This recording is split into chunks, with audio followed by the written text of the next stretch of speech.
We have lots to discuss in today's video, including some big-time offseason rumors, including the Calgary Flames. According to one NHL insider, they may be poised to make a big move this offseason in terms of offer sheeting one of the top RFAs around the NHL. Plus, we have some more follow-up on the rumors around the Buffalo Sabres and offseason changes that may be facing them. Plus, the NHL Awards might be handled a little bit differently this offseason. The latest from Elliotte Friedman on Saturday headlines tonight. Plus, one of the current NHL veteran players is confirmed he's retiring at the end of the year. We have some signings, injury updates, and more, including some college free agent news coming up next. So welcome back to another video here at Top Shelf Hockey. As I mentioned, we have lots to discuss here in today's video. First up, I want to talk about Pat Maroon. We found out tonight that the Blackhawks forward will be retiring at the end of the current NHL season. He'll be turning 37 here coming up in April. During a pregame interview tonight as he was in his hometown playing the St. Louis Blues for the final time, he confirmed during a pregame interview with Darren Pang that this would be it. Certainly was a bit of an emotional interview, obviously confirming that he feels it's time to write the next chapter in he and his family's life. Certainly a player who's had a pretty long career. Unfortunately, he's not going to hit like two big milestones when it comes to like 1,000 games or anything like that. He'll end up finishing around 850 or 50 so games. Blackhawks have already been eliminated from the playoffs, so we know their season's not going to be, carrying on past the April regular season here. But Maroon is a player who defied a lot of odds. He had a pretty solid career overall. Came into the league with the Anaheim Ducks. Had his most success during his run with the Edmonton Oilers. I believe he had a 27-goal season, which was a career high for him. For anybody who doesn't know, Maroon in his early days might find it crazy to think that he scored that many goals at that point in time, but certainly bounced around. He only spent 1 year playing for his hometown St. Louis Blues, but of course that was the year that they went on that miraculous run, last place in January to the Stanley Cup winners in June, and of course won the Stanley Cup for the first time. I'll never forget him up on stage referring to himself as a hometown hero. What a character he's been. Certainly, tough as nails, not afraid to drop the gloves, defend his teammates, been a fourth-line grinder for quite some time. There was a point before he ended up in St. Louis, or maybe it was even that year, they were considering even putting him on waivers. He was almost out of the league, and then he went from being a guy that everybody wanted on their fourth line. Spent time in St. Louis, like I said, won the Cup. Then he spent 4 years in Tampa. Obviously, won a couple of Stanley Cups with them. So he's got 3 Stanley Cups to his resume.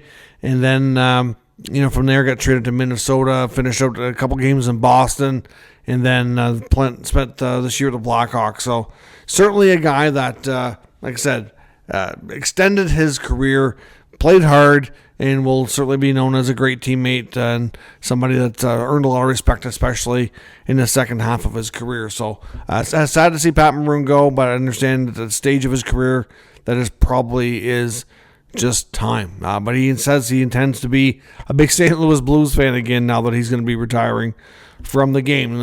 Some other updates around the league. We might as well start with the Blues since we're talking about Maroon in St. Louis tonight. But the St. Louis Blues are recalling their 2023 first-round pick, arguably one of their top prospects, Dalibor Dvorsky. So he should be able to make his NHL debut here and get some NHL action. So he's being recalled. This evening, the Calgary Flames today did battle, and they had a short bench, if you will, going without Mackenzie Weegar and Joel Farabee. Weegar was a late scratch. He took warm-ups but was unable to go, dealing with an injury that they hope won't keep him out too long.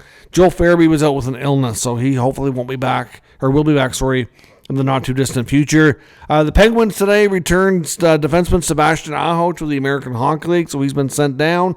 And the Canucks today lost a game. I tell you, if you've ever had the deserve-to-win-o-meter really tilt it in Vancouver's favor, but the Rangers pulled it out. That was a crazy game. I didn't get to watch a bunch of it live, but looking at the replays and the highlights, the Canucks badly outshot the Rangers. Kevin Lankinen didn't have a great game. Unfortunately, let in 4 goals on 11 shots, and then JT Miller, of all people, to put the ice on it here and get the empty netter to seal it up for the Rangers, who stay alive in the Eastern Conference wildcard playoff race.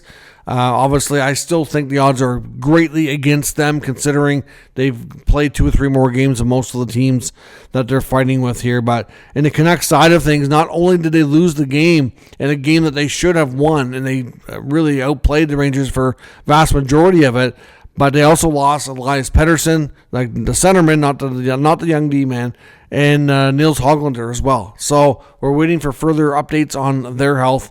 Obviously, a couple of key players there for the Vancouver Canucks. So they're in a tough battle. At one point, it looked like it was going to be the Canucks or the Flames for sure in that last wildcard spot in the Western Conference. But then the St. Louis Blues went on the heater. They won 5 in a row. The Utah Hockey Club continues to be in the mix. They've won their last couple of games, including a big win over Tampa today. So they're certainly still very much alive here as well. So the Canucks kind of find themselves a little bit in trouble. The Flames are in a slightly better spot here, just a smidge ahead of the Canucks with a game in hand. So not a good time for Vancouver to be dropping a game that they really, for all intents and purposes, deserved and should have picked up 2 points. Now, another news as well regarding injuries. Florida Panthers head coach Paul Maurice confirmed today that Brad Marchand, who they acquired at the deadline, is progressing as expected, and there is a possibility we could see him make his Panthers debut sometime next week. So I wasn't quite certain how long Marshy would be out, but he will be back. Hopefully sooner than later. We can see how he fits in with the Panthers here, but yeah, next week is what they're optimistic for. We also have a signing in San Jose, a young prospect, 20-year-old Cameron Lunn, who's played U.S. college hockey for the Northeastern Huskies. Centerman put up 18 goals and 40 points this year. He was a 2022 draft selection, taken 34th overall. Will leave Northeastern School now, sign his contract here with the San Jose Sharks, and get into the Sharks system. I suspect that he could probably go to their AHL affiliate. They didn't announce this, so at least I didn't notice. But sometimes where this contract will kick in next year, that he may be able to go to the AHL team on an amateur tryout. So we'll see if that happens or not as well. Speaking of college players, one of the top UFAs in the college world, Carson Dorwart, who was getting a ton of attention. Was the second leading scorer for Michigan State University behind Isaac Howard, who's a Tampa Bay Lightning former first rounder, who I would suspect Howard's likely going to be turning pro this year. But Dorwart is likely getting signed possibly by either the Flyers or the Leafs. They seem to be the teams that are mentioned the most. Apparently he came close to signing with the Maple Leafs last year, ended up returning to school instead. The Flyers have been pushing hard, but the Leafs are still very much in contention there. We don't know which way that's going to go, but he is expected to sign his pro contract here, likely sometime over the weekend. It could drag on a little bit longer, but we will see. According to Elliot Friedman on Saturday Headlines tonight, the NHL is considering doing something quite different with the awards. Now, we already knew that there wasn't going to be an official awards show or ceremony like we've had in the past, that traditional gathering in a Vegas theater or whatever you're going to call it, with a bad comedian and just kind of a horrible show, to be honest. I've been quite disappointed with the awards for some time. Curious to see who the award winners are, of course, but they usually just the comedic attempts and everything just usually don't go over too well.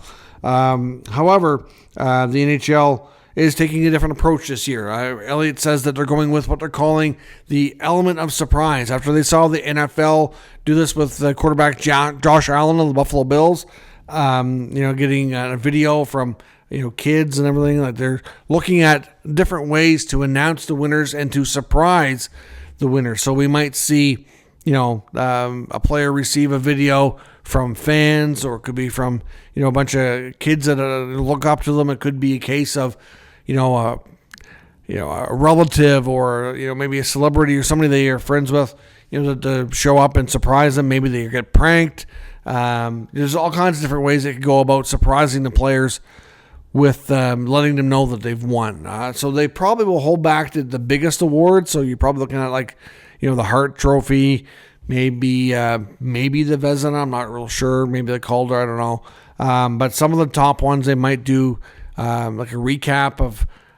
There might be a show, but it's going to probably be a recap of all of the surprises, if you will. So we'll see what they end up doing. I mean, obviously, they're likely going to start announcing these during the playoffs and see what happens. But clearly, like I said, the award show needed to be revamped. They're kind of watching what other leagues are doing and trying to see what might happen. So they're going to try something different this year. We'll see how it comes. It depends on how it's done. We'll see. We also found out on Saturday headlines as well that the Western Hockey League, the WHL in Canada, one of the top junior leagues, is going to be expanding. So we're going to see 2 teams join the Western Hockey League. One's coming from the BCHL, jumping to the WHL, and then we're getting another team as well sometime next year. The 2 ownership groups we're going to see players like former NHL goalie Mike Richter and current NHL star Mark Scheifele be involved with both of those teams here as well. So obviously nice to see the WHL continuing to grow.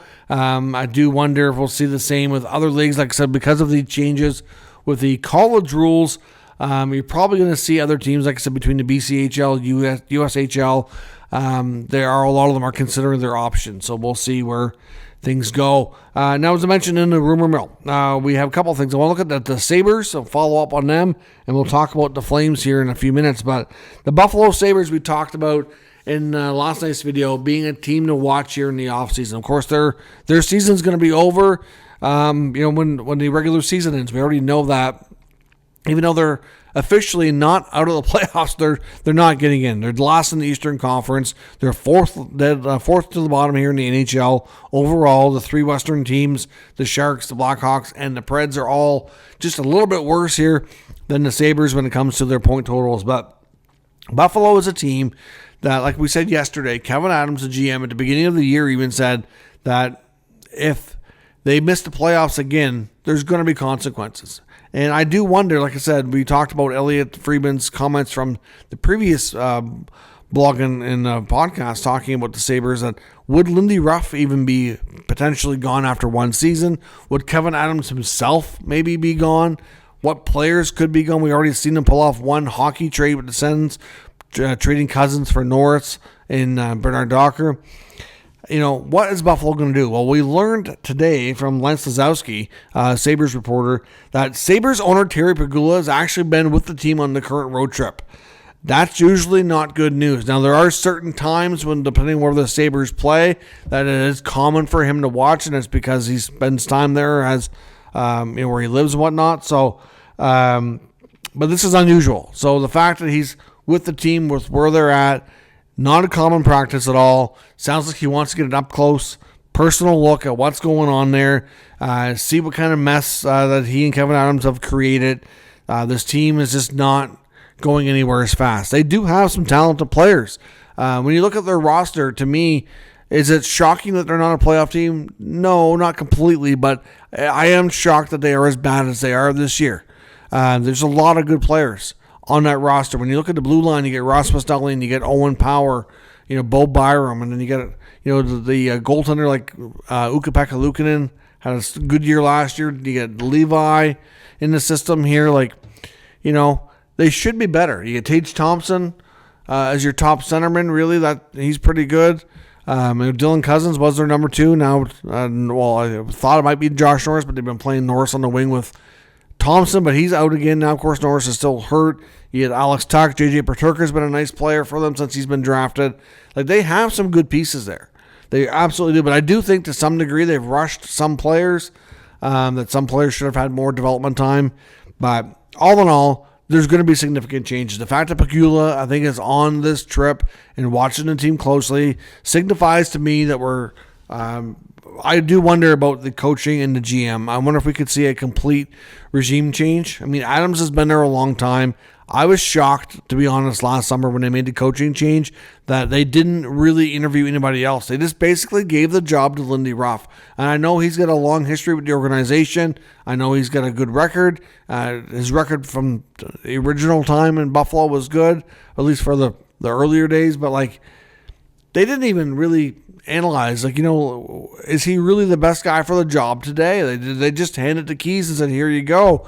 And there was lots of great candidates on the open market looking for work. Now, again, I honestly think we're going to see big changes. And the fact that the owners they're kind of watching every move, tells me that that's very, very likely. Wouldn't be shocking to me if, as soon as the season ends, if they're a team that we hear that there's big changes coming, whether it's the head coach or the GM, and then we'll see some player movement a little bit later as we get a little deeper into the offseason. So we'll see. But the Sabres, I think big changes are coming there. And of course, with the Flames, could the Flames be a major offer sheet player this year? After teams saw the St. Louis Blues basically steal Dylan Holloway and Philip Broberg from the Oilers last year, teams are getting more and more comfortable here, and they don't really care about the things that we used to hear a lot, that, we can't attack them, we don't want retaliation, or a lot of these guys, like if you look at the connections around the league, a lot of these guys have known each other, there's a lot of relationships, friendships, whatnot. It's a small world in a sense, but you know what, at the end of the day, you got to do what's best for your team. You got to do what's best to make your team better every opportunity you get, and this is a very underutilized tool. And really, look at how these have turned out. Not only were they successful in getting the players last summer, but look at how well Broberg and Holloway have done in St. Louis. Like, we all thought they were getting overpaid, but they've been a complete steal. They've taken major steps to go out bigger roles, and I guarantee the Oilers are kicking themselves now. The players that they were looking for at the deadline were exactly the same kind of players they had with them, and they're young. They could have been big pieces of the team moving forward. But, of course, they couldn't afford to pay them a lot because of the team's salary structure and whatnot. And, maybe they should have made other moves that would give them bigger priority. Anyways, at the end of the day, teams are noticing this and saying, you know what, why not be more aggressive? This could really help our team. So the Flames, according to Darren Dreger, are a team that is very, very much preparing for a major move this offseason. It could be, or at least attempt to, make a big move via offer sheet this summer. He says the Flames were very much on the fence and very considering going after their provincial rival here last summer with Broberg and Holloway. Unfortunately, they didn't pull the trigger, and the Blues ended up getting both guys here. But the Flames were on the fence, and they almost tried to pull it off. Now, if you look around the NHL, there's certainly lots of decent players in the RFA pool this year. One that comes to mind for me, I wonder, is Bo Byram in Buffalo. We know that they are considering now, and of course, this could end up being a trade before it becomes an offer sheet as well. You got to remember that. If the team feels that there's going to be a threat, they will try to address it in another way. But, Byram is a player that is questionable to stay with the Sabres. We know he wants a bigger role. We know he wants, a good contract. And we aren't sure that the Sabres are going to give him what he wants, or if they do, they may want to move another player. They're not going to want to have three defensemen making $7, $8 or more million, right? So, it's going to be a tough situation here. I'm not sure how they proceed exactly. Byram, to me, is one of the names that kind of comes to mind, but there's certainly lots of other interesting restricted free agents around the NHL here as well. So, look for the Calgary Flames to make a big splash here, according to Darren Dreger. They've had a bit of a surprise season, if you will. To me, they're better than I expected them to be. They just might squeak into the playoffs.